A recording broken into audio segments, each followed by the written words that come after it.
Well,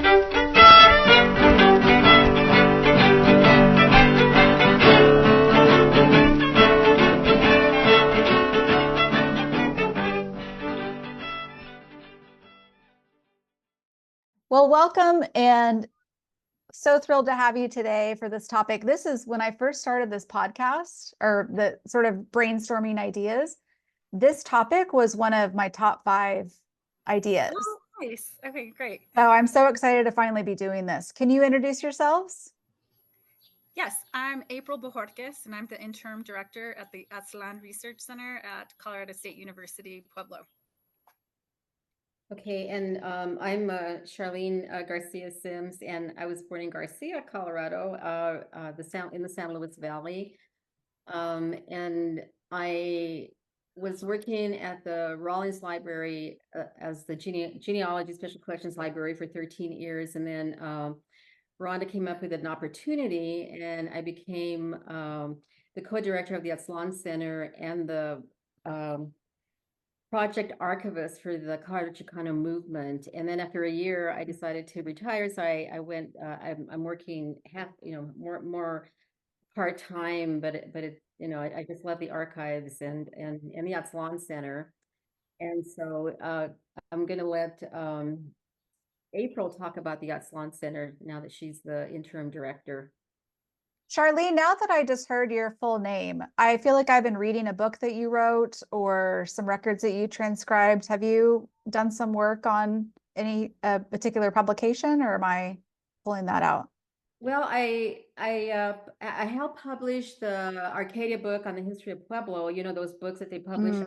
Yeah. And then I published I forget what we titled it, but the history of Hispanics, Latinos, Mexican people in Pueblo. I worked on that with Dr. David Sandoval, and then I published my own memoir called Orphan Stock, Growing Up Adopted in a Manito Culture. And I've written several articles and, genealogy kind of things. So those are, things that I can remember right now. Okay, well, I will try to find those online and link to those in the show notes. Yeah, let me know. Yeah, let me know which ones you're talking about. So what is the Aztlan Center exactly? It's new, right?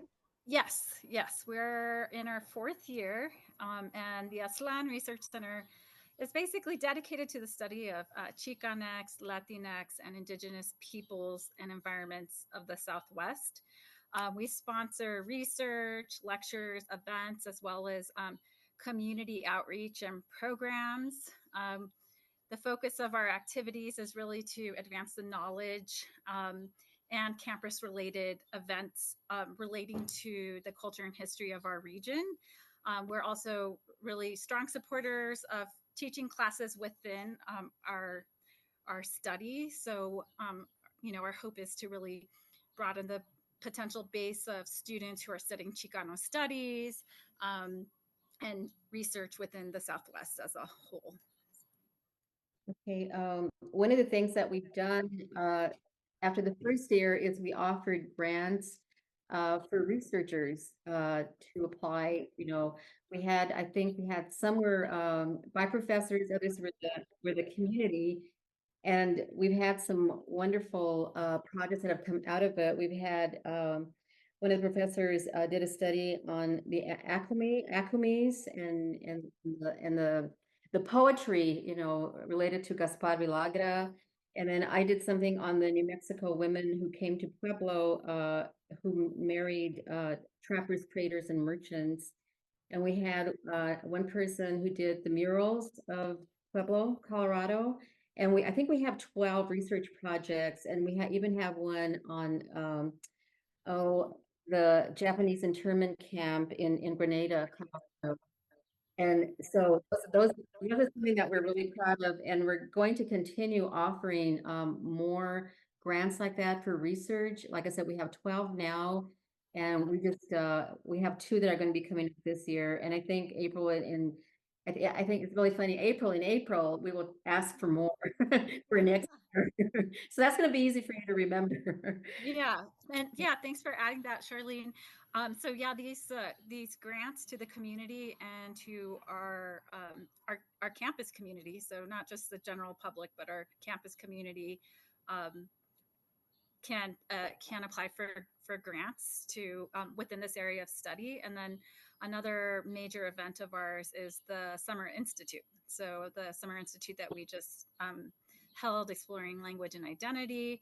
Each year the theme changes, and I think it's a great way to bring our scholars, our students, faculty, and staff uh, in a shared space with our community to explore these topics that are pertinent um, to our community, not just as the university, but our larger Latino, Chicano, Hispano community here in Southern Colorado.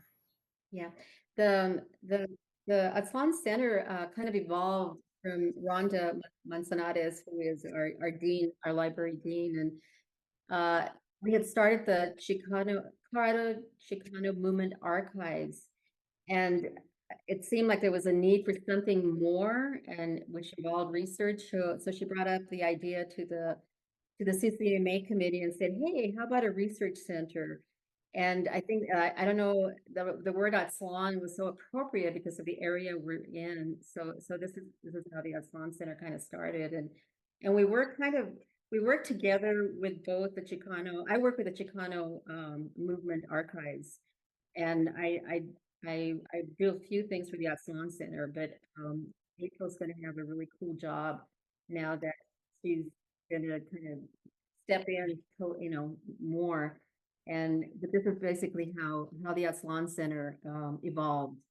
That I think it's such a great opportunity because the space is really, it's not just a way for the community to connect with us as a university, but it's also a mechanism for the university, like vice versa, right? So we're connecting with the community, but the community is also informing us. And so I think this is a really it's amazing to have this kind of space and create this relationship with the community where it's not just us sharing the information, but we're also here to bring people in and listen as well. Well, I love this so much because as I've done this research, and I feel that generally there's not a lot written about our culture. And that's part of the point of this podcast is because whenever I tell people about, my genealogy or my ancestry and some of the history, they don't know, they've never heard of it. They don't know anything about it. They only learned about like the Mayflower in school or whatever. And so there's such a huge, rich history that's so vibrant and exciting that no one knows about. And not a lot has been written compared to all these other topics in history and culture. In particular, I found that to be true of Southern Colorado, because that migration wasn't as common, I guess. And then so many people, I live in Oklahoma, so many people here vacation in Colorado.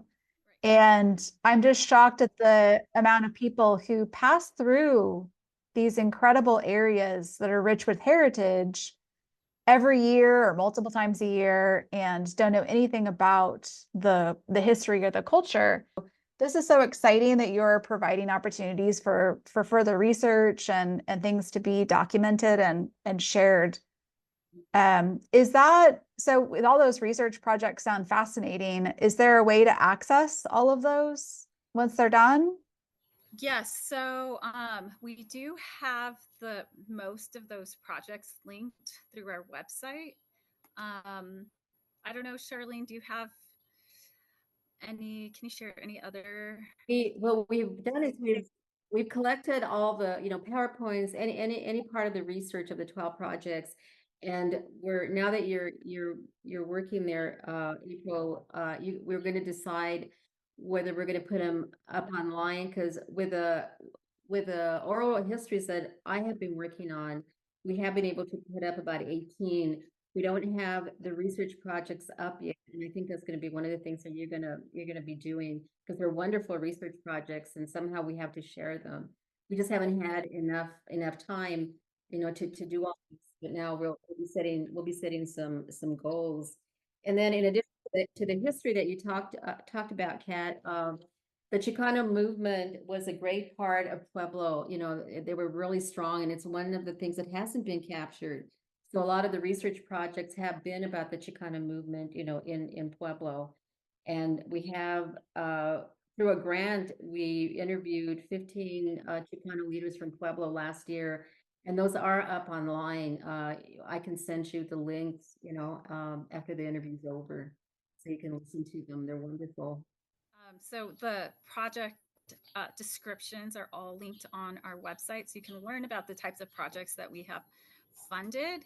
And then, yes, I think as Charlene mentioned, I recently stepped in as the interim director. So I think one of the goals is going to be thinking about how to disseminate the actual research from each of these projects. So we're, yeah, that's in the works. Cool. So if genealogists are interested in those topics, they need to be following you, the website or maybe the socials. We'll post that info. It's what is available already. Are those grants available to everyone or just on campus? No, so we do have they are available to community members. And Charlene could actually probably share her story as one of the recipients of the grants, of the grant funding from that perspective. I know she had a really interesting project that was funded a couple of years ago. Right. One of the first groups of research projects that were granted, there were 4. And mine was about, and I was a community member at the time, so it's really neat that we've been able to involve community members. And my topic was the New Mexico women who moved to Pueblo with their trapper, merchant, people who came from, you know, from the East Coast. They came to New Mexico, and then they came into Pueblo, and they founded El Pueblo Trading Post, and there was a buffalo ranch, and I focus a lot on a woman named Teresita Sandoval, who married Matthew Kincaid and came from Taos, and she brought the culture with her. So that was one of the grants, and then like each year we get grants that are historical, either for the migration of people that came from New Mexico to Pueblo, or other topics that are related to the Southwest. There was one that was about one of the lizards, that because one of our goals is the Southwest landscape. So one of our professors made a proposal to do one of the toads that lives in Pueblo.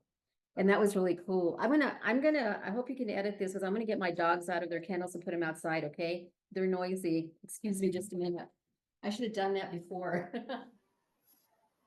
I was going to add.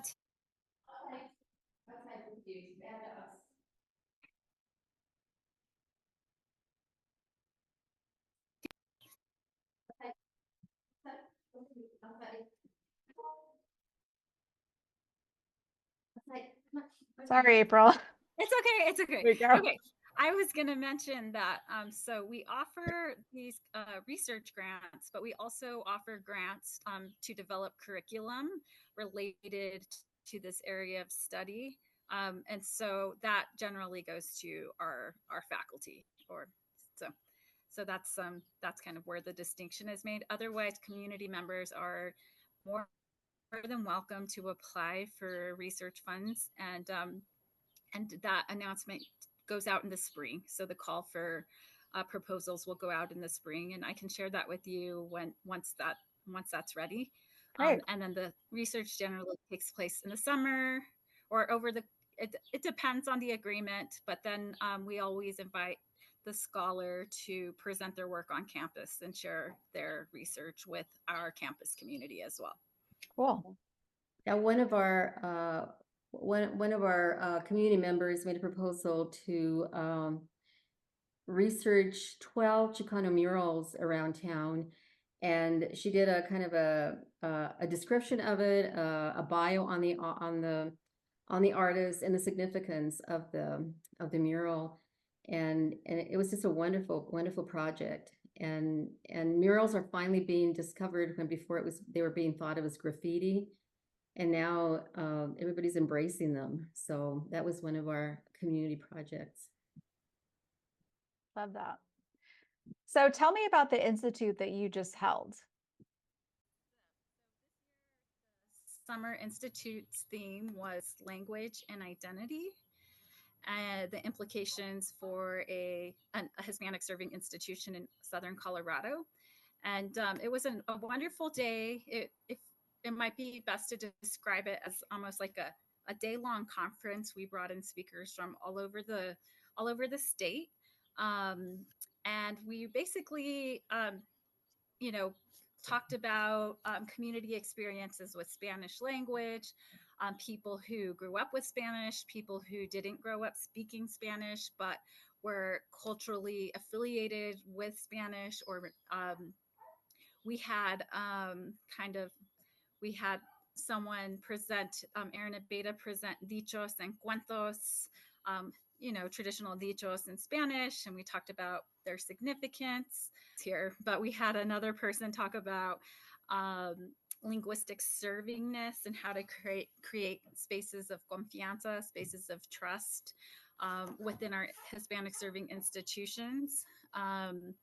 We also had a great presentation by Nicolas Cabrera, who actually read some beautiful poetry of his in English and Spanish, and talked about Spanish poetry from New Mexico. Charlene, do you want to add anything? Yeah, the purpose, when we started discussing, what should we do this year for the Institute, language came up because some of our students from the San Luis Valley come to university and they speak a different language than what the professors teach.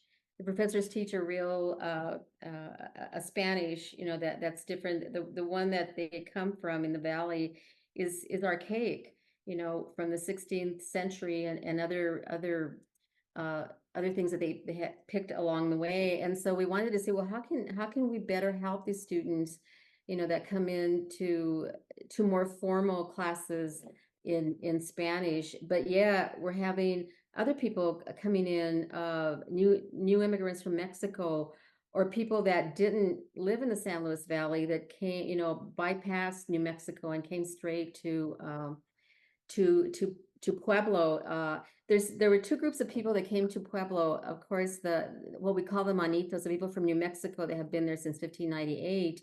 And the first people in Mexico, and they brought the Spanish with them. Then during, probably the Mexican Revolution, in the late 1800s, early 1900s, another group of people came in from Mexico that hadn't been through New Mexico. So their language had evolved. So they spoke kind of a different type of Spanish.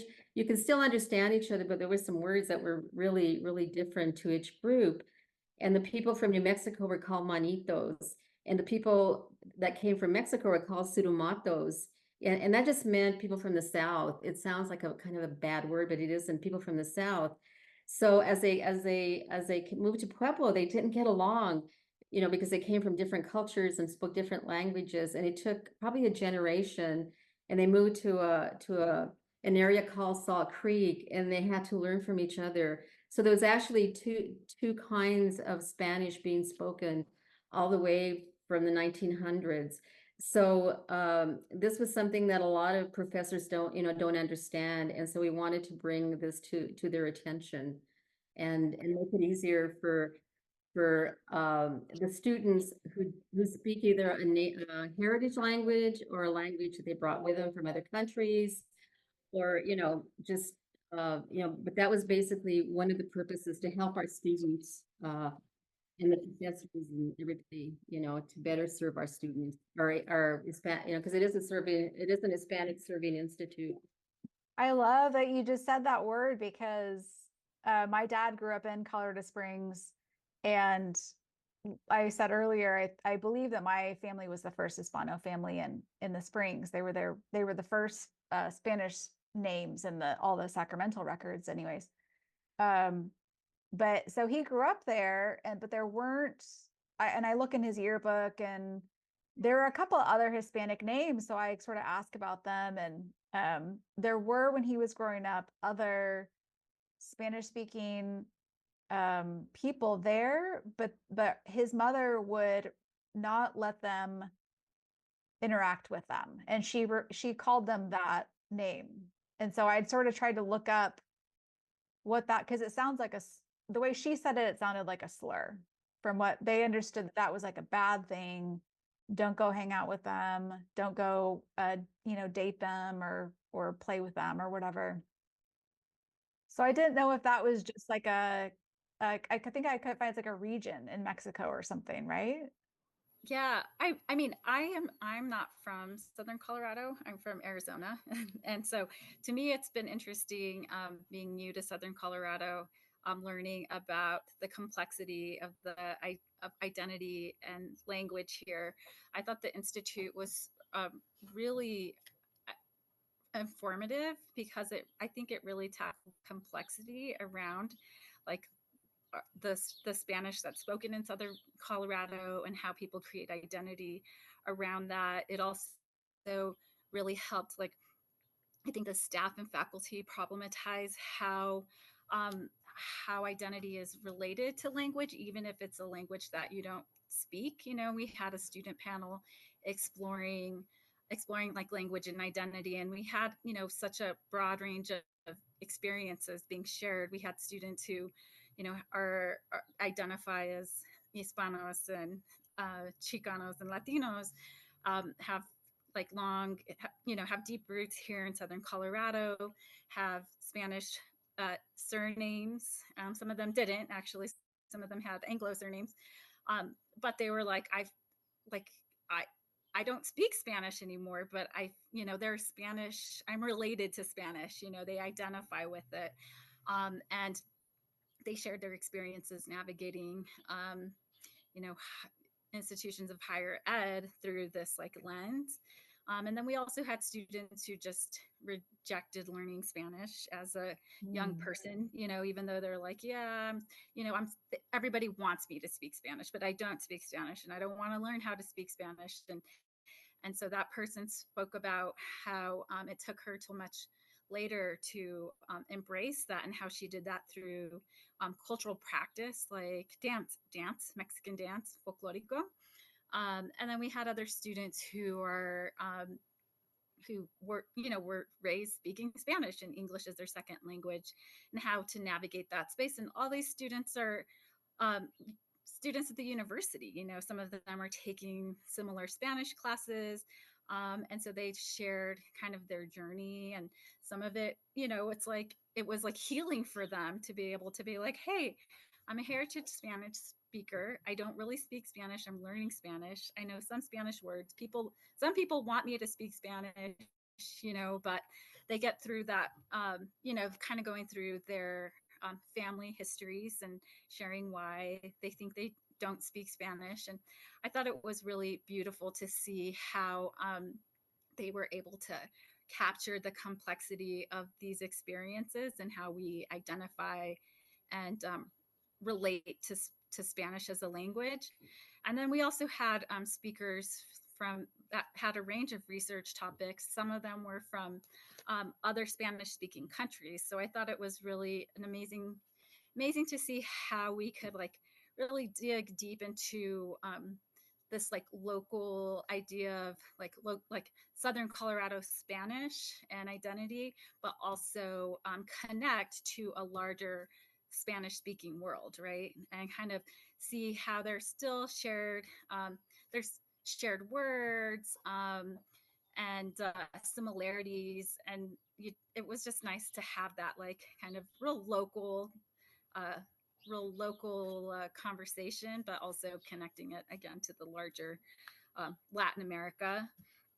Um, and Nicholas Cabrera actually shared in his presentation a really interesting articles, an op-ed piece that he wrote about New Mexican Spanish. And also something that I found was really interesting was he included an article by Ruben Cobos. It's the title of the article is The Dictionary of New Mexico and Southern Colorado Spanish.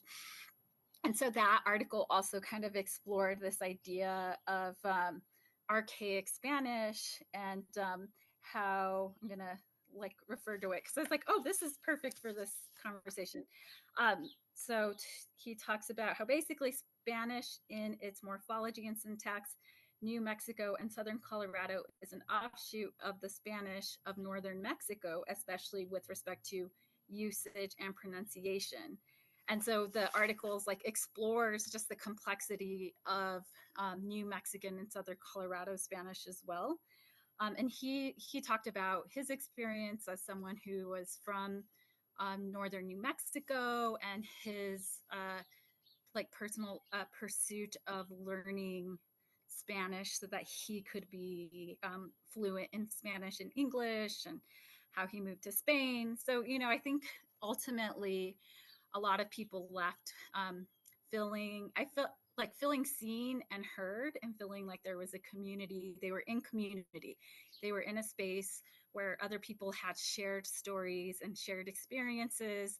Um, and that like we all understand the kind of like the history and maybe even some of the trauma that people have experienced because of this like disconnection to the language, you know. And so it was, I thought it was a really powerful day. And I feel like people left really excited. And I even had one person say like it was just so healing for me to hear these stories from the other speakers. And you could just you also had a sense of like the crowd was also like yes, you know, they were also very agreeable. And so it was a beautiful day. Yeah, I thought that Aaron was wonderful because he did the dichos, and dichos are, of course, words of wisdom that we learned from our grandparents and all our relatives. And he was funny, you know, and he was very honest about, you know, how the loss of our language impacted us, and that it's been kind of a generational trauma. And so I really like that he touched, you know, that he touched on the harm that it does when your language is taken away. So I really enjoyed that part of Aaron's presentation. Yeah, his poetry in Spanish was beautiful. His presentation was bilingual, so he did everything in English and Spanish. And I also thought it was amazing to hear like Alegria, Dr. Rivadinera's perspective as a woman, a professor and Spanish teacher, professor of Spanish from Ecuador, who is teaching, who's in the classroom teaching all these heritage language learners. So lots of students from Pueblo and Southern Colorado, and how she engages them in the classroom. And it's like how she creates that space, acknowledging their experiences as heritage Spanish language learners, understanding that they might not be very bilingual, they might not be bilingual at all, but I think she shared kind of the space that she creates for them so that they can learn Spanish in a way that is um, maybe different than people who don't culturally identify with the language at all. So that was also beautiful to see, like how faculty on campus are creating these spaces for our students so that they, you know, they're comfortable, but also feel like like that their experience is also being acknowledged, though, and that like, hey, I might know some words in Spanish. This isn't completely foreign to me, even though I'm not bilingual. So I thought that was beautiful. And then looking at Dr. Melissa Ramirez's work, she's a faculty at Adams State University. She's a professor of Spanish as well, and she is from Peru. And you know, she shared some of the work that she's doing in San Luis, working with students, engaging their you know, their style of language, and all the work she's doing to engage the community through language and language learning.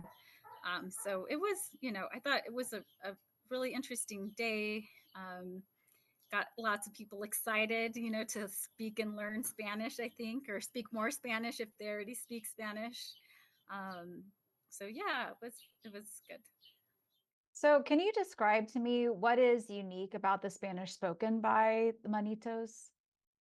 And how did it form that way? That's different than Yeah, I can address that. And my ancestors, and probably yours too, arrived in New Mexico since 1598 with the Oñate, colonization. And they brought their Spanish language, from Spain, which was a Castilian. But then the other people that came with them, and this goes all the way back to Columbus and to Cortez, you had people that were Sephardic Jews that were escaping, Spain, and they had to pretend that they weren't Sephardic Jew, but yet their influence, their Ladino, their language is called Ladino.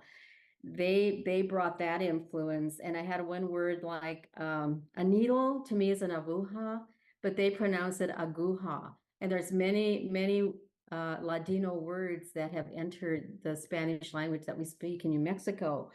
Then you had the Kala, which is gypsies. And the gypsies, were wanting to escape Spain, and they came here. And there are a lot of words that are in our language, like chante. Have you heard chante? That means house or home.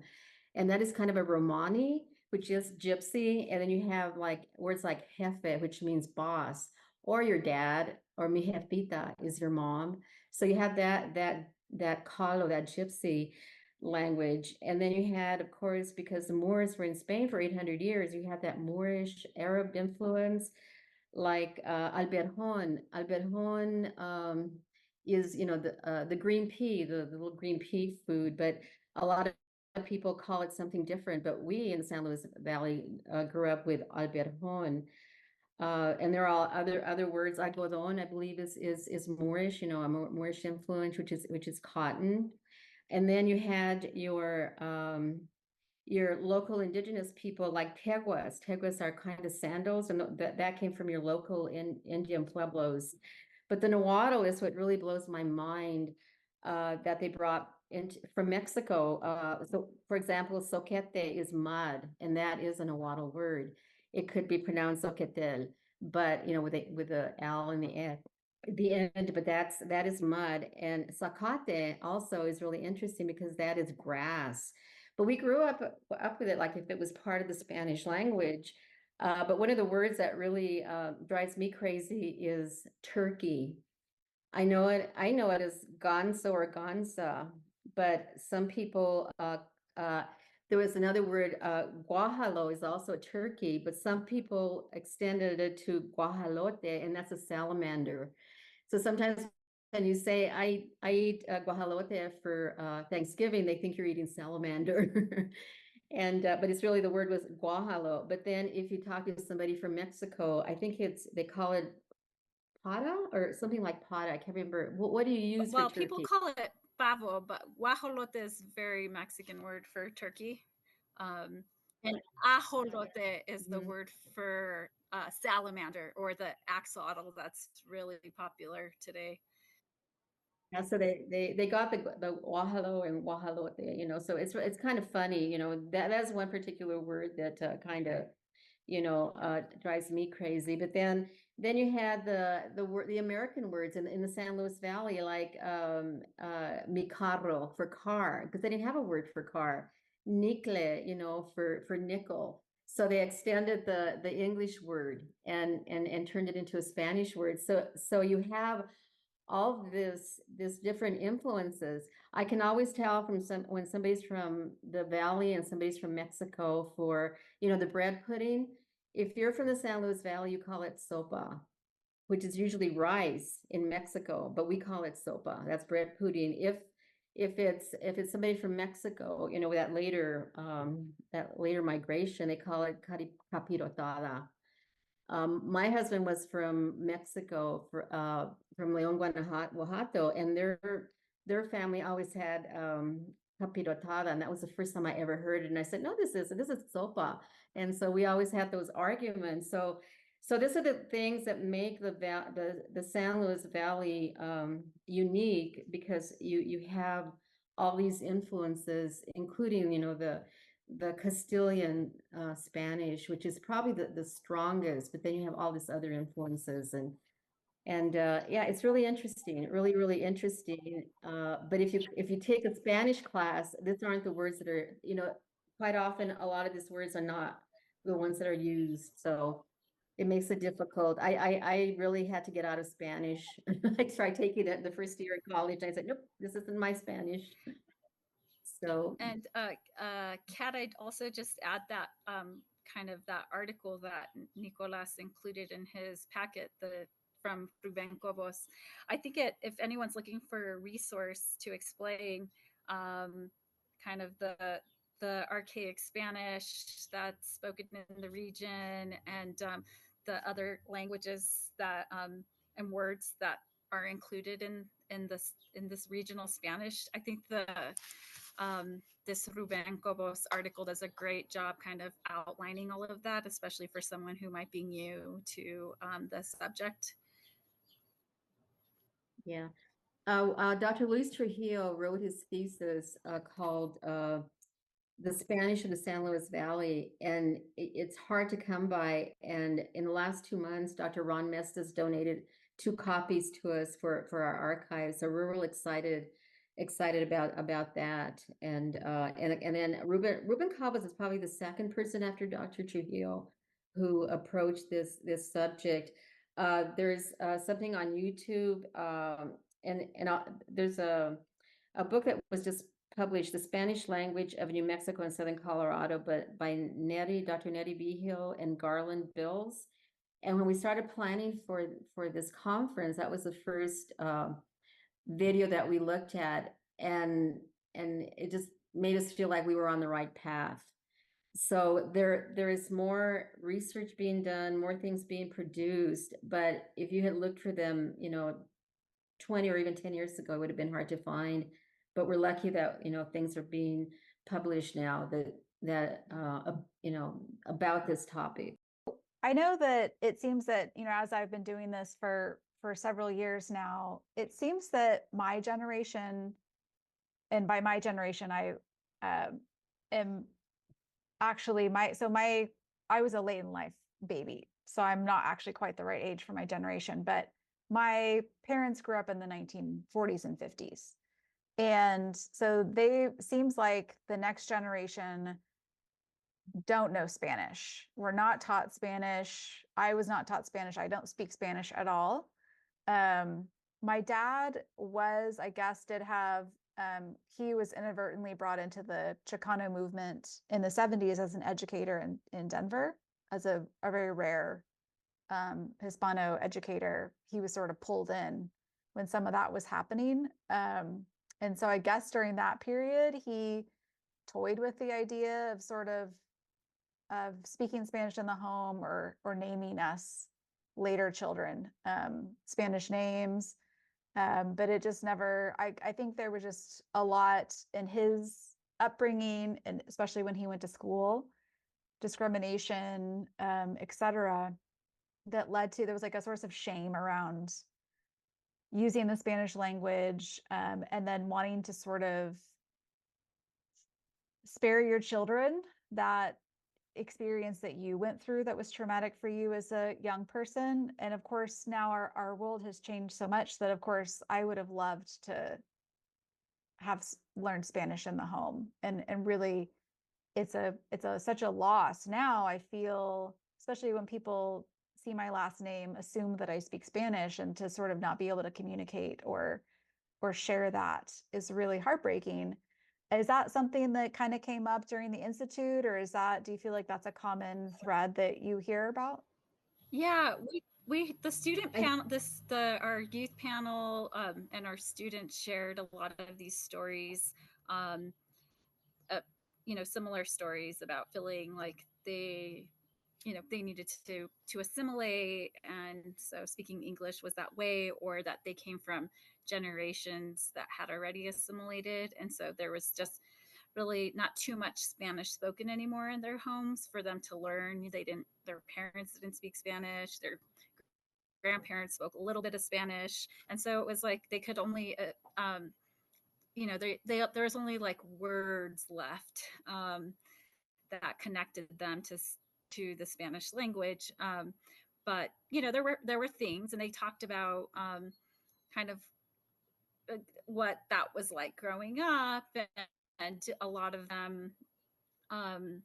So they shared those stories. I think there was also a lot of conversation around this idea of like speaking Spanish like the right way, or speaking proper Spanish, and how people navigate that space, and how this idea of like being completely fluent or speaking Spanish properly can create uh, intimidates maybe people who maybe know a little bit of Spanish, and so then they're like, I don't want to speak Spanish because I don't want to speak it wrong, and so then and then, or going to school into Spanish classes and then having to learn like proper Spanish, and then not being able to really identify because no one in your home really grew up speaking proper Spanish. You just spoke Spanish of the home, right? Or not being fully literate in English and Spanish. Like they're like, okay, we could kind of speak Spanish, but we didn't know how to read and write in Spanish. So we did explore a lot of, like I said, the complexity of these experiences. And I do feel like it was really that was really powerful for people, because so many people share those stories and those experiences, and it was like I think relieving maybe for some people to hear so many other people have similar stories and like struggling. Like, I want to learn Spanish now, but it's been really hard for me because I realized I don't know much, or my teacher, I took a class at the university, and my teacher teaches a very particular Spanish that I can't identify with, and then I feel like the words that I'm saying are wrong because they don't say. I'm trying to think of an example, like maybe thinking of Charlene's some of the words that she shared. Like they use they don't say carro, they say coche in my Spanish class, and so then it kind of creates makes it hard for students to want to engage, because they feel like, oh well, my Spanish is wrong anyway. My family doesn't speak proper Spanish, so yeah, there was a lot of conversation around that, which I thought that was it was great. People really enjoyed that. Yeah, I think my dad Yes. grew up for the first 5 years. My grandfather worked for the railroad, so they lived in an abandoned railroad car up by Victor. It's actually still there. It's kind of cool. And then that was like the first 5 years of his life. He was only around his parents who spoke Spanish. And then they moved down to the Springs when he had to go to kindergarten. And he did tell us a couple of years ago, I was doing an oral history, and it was really like maybe the most kind of open he'd ever been about any experience in his childhood, which was really hard, was that experience of having to go to school and not knowing the language and being punished and shamed for not knowing English and for continuing to speak Spanish with like his siblings or any other kids that might have been in that school. It was a really formative experience for him. So I'm sure that sort of impacted then his ability or willingness to speak that in the home with his own children. Yeah. I come from a different generation, so my story's a little bit different. There were 200 people, almost 200 people, in the morning session, and half of those people haven't lost the Spanish, and half of them have because they were younger, they've acculturated, assimilated, or whatever you want to say. But there's been different degrees of losing the language. When I lived in Garcia, we lost our water rights, so a lot of our relatives had to leave for the city, and when they left for the city and would come back, they were only speaking in English. And so they were taught all the things, you cannot speak in Spanish. Now, for us in the Valley, our teachers did not let us speak in Spanish. We used to have to write on the board 100 times, I will not speak in Spanish, I will not speak in Spanish. If we spoke in Spanish, someone would have us open our hands and we would be hit on the hand with a ruler. I especially remember the nuns, for those of us that went to part of Catholic school. So we were punished. And so we stopped speaking Spanish in school, but we spoke it to our friends and we spoke it at home. Those of us that stayed in the Valley. So we didn't lose it. My generation didn't lose it. My nieces and nephews who have stayed in the Valley haven't lost it, but their children are.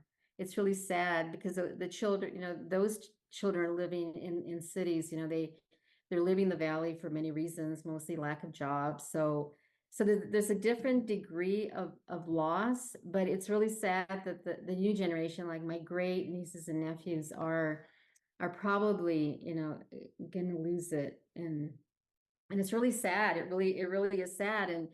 And I think one of the things that we were trying to answer in this particular institute, is it worth saving? Can we save it? When we were speaking to Alegria, that was the initial conversation, and all the speakers, we were asking them that question, and they were questioning themselves. So I don't know whether it's really on the verge of being lost, or is there hope to Well, saving it?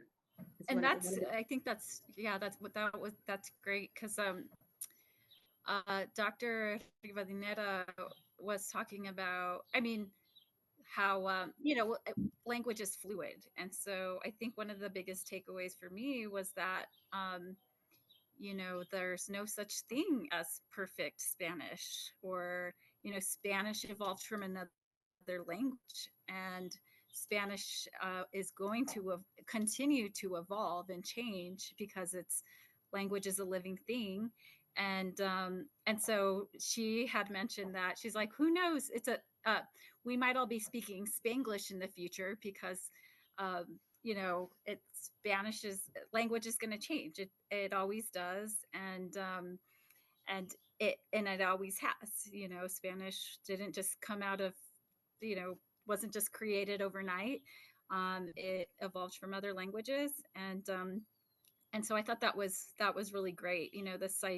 This idea that one, that there's no such thing as a perfect language. Even in English, we think about this, the way people speak in one part of the country is going to be different than another. And so thinking about how applying that same concept to Spanish, and then also thinking about our layered the complexity of our layered histories and stories within this region, how that shapes the Spanish in the region as well, is that it was a really fascinating conversation. But I think that idea of not having a perfect Spanish also creates a space for people to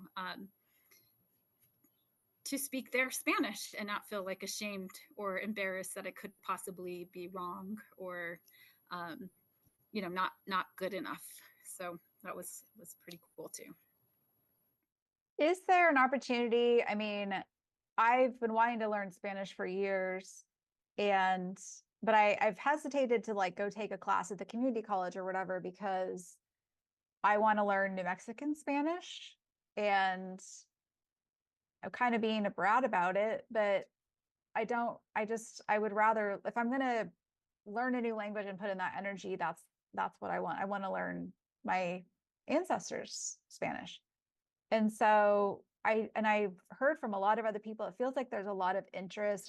I see this question posted a lot, is there a class? Is there a way that those of us who really want to keep it alive and continue as much as we can, is there an opportunity, either, I know there's some in Albuquerque, maybe up at CSU Pueblo, or in New Mexico or Colorado, but a lot of people live elsewhere. And then I know during COVID at my own job, we've really enjoyed doing digital programming that we switched to, we've continued to do it because you can reach such a large audience and then it lives forever. So it's not just like a one-time thing. You can, people can access that over and over. Is there a possibility of doing like an online course or like a Rosetta Stone? Because I know I live in Oklahoma, and so there's so many different tribal languages, for example. And I've been so impressed with how they've created like a Rosetta Stone or what version of like Muskogee or Cherokee or Chickasaw. Is there a possibility, or is that in the works, or is that too big of a project? When we first started talking about what do we want out of this institute, one of the things that came up, and I think Alegria was in that meeting, is could we come up with a syllabus, at the university and teach it? But it's kind of like up for discussion. I haven't seen like a class like that, and Rosetta Stone actually went to Rosetta Stone and kind of asked, and there isn't anything. I don't think there's anything like a Rosetta Stone. I think that it could be done. It would require, some work. We have an indigenous person, Pito Manso. He's from the Pito Manso clan in Las Cruces, and he has gone in and saved 500 of his ancestors' words, and he's starting to record it. I think that the interest is there. I really do, especially when we were looking at what speakers to ask to come, we found quite a few. And we found, like I said, the Spanish language of northern New Mexico and southern Colorado YouTube meeting that they had with Nettie Vigil and Garland Bills that you might look at. And in the book, there are more books like this coming out. So while the interest hasn't been there, I really find that the interest is high. And especially after this conference, I feel that everyone that was there really wants to go further. We sent out a survey, so it's going to be interesting how the survey comes back. Because I think one of there were questions related to this, right, April? Yeah. I guess my recommendation would be based off of Alegria's presentation is maybe searching for a heritage language Spanish course or a Spanish course designed for heritage language speakers that may target heritage language speakers from southern Colorado and northern New Mexico. I don't know who offers a course like that, but my guess is that there's probably one out there somewhere, especially considering that this is the whole field of study, specifically like heritage language Spanish, and then really finding, I think, the right professor, to be honest, because I do feel like Professor Rivadeneira does a great job at acknowledging our students' like complex relationship to Spanish, and she understands that her students are also coming from around the world. So maybe a bulk of her students are coming from southern Colorado, northern New Mexico, but then you also have students from all over the country, all over the world, and trying to create that space that allows everyone to be themselves, but also learn Spanish together. So I do think it probably depends on the type of Spanish class and the professor that's leading it. I think Aaron would be able to. He taught English for 25 years, and he grew up with a heritage Spanish, and he knows it. And I don't know. I think that he might be able to come up with something. But I don't know. Like I said, I haven't. I sort of looked to see if there was any kind of syllabus out there, but I'm like you, April. There must be something. There's a couple of professors in Boulder at CU Boulder. We wanted them to come and speak, but they were in the Olympics in Paris. They couldn't. But I can't remember what his name is now. I'll try to remember and send it to both of you. He's just really amazing, and I'm wondering if he goes to the Valley a lot, and I think maybe he could come up with something. I think that someone could come up with something. I really do. It's just that no push, or the topic is being discussed, but nothing is being said, oh, let's teach a heritage language. So I think this is kind of a beginning of a dialogue that I could come up with something like that. Yeah, I really agree. do. I do agree that there is definitely more interest there to develop something. So it'll definitely be something we explore further at the Aslan Research Center, um, because we did have such a positive response to this particular institute. I felt like so many people, even if even if they weren't from Southern Colorado or Northern New Mexico, so many people could still relate to many of the stories that were shared.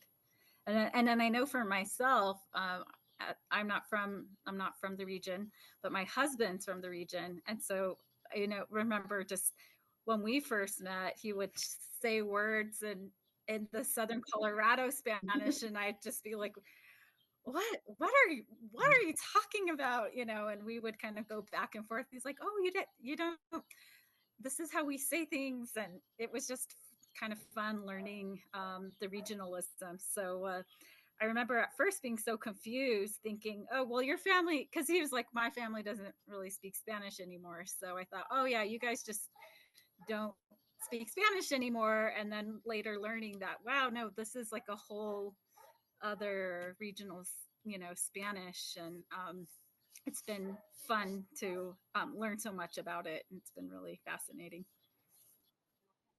Yeah. Well, if you go to Spain and you say some of these words, they look at you like, I had a friend that told me that they asked him, "What century are you from?" Yeah, and that's how language is too. I remember when I lived in Spain, I we asked, I was with my dad who's from Mexico, and we're asking to change the tire of, we had it change the tire of a car. We were on a road trip, pulled over a small town, had a flat, we needed to get our tire changed, and we were like, la llanta del carro.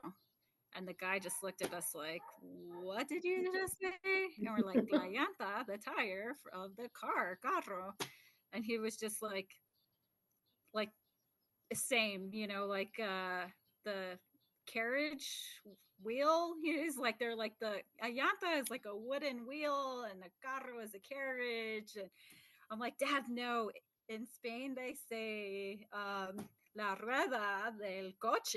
And they're like, oh, okay, but it's interesting to I guess navigate different Spanish kind of cultural landscapes as well, or language scapes. It's fun, and it's interesting. I don't think people So think that exists within the United States. So I think, again, kind of that's why what we explored at the institute was really so important, is that even just within the United States, like Spanish can be very regional as well, not just English. Yeah.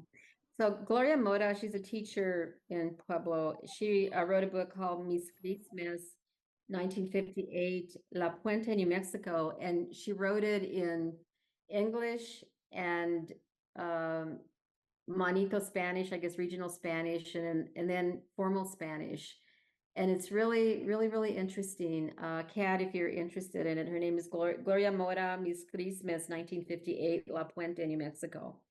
And it's really neat how she did it in three columns. It's really cool. Well, ladies, thank you so much for this conversation. This has been such a thrill.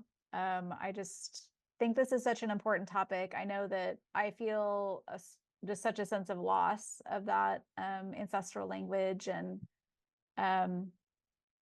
not only what that could have brought to my life, but also the connections and the sort of that shared experience that I think you're talking about that happened at the Institute. So I do think there's a lot of momentum here. So hopefully we can continue that dialogue. But I really appreciate you all sharing. It was really wonderful. Yeah, I felt the momentum. I really did. And we've gotten so many wonderful comments about, we need to continue this. This shouldn't be the end. Yeah. Thank you for having us. It's been fun.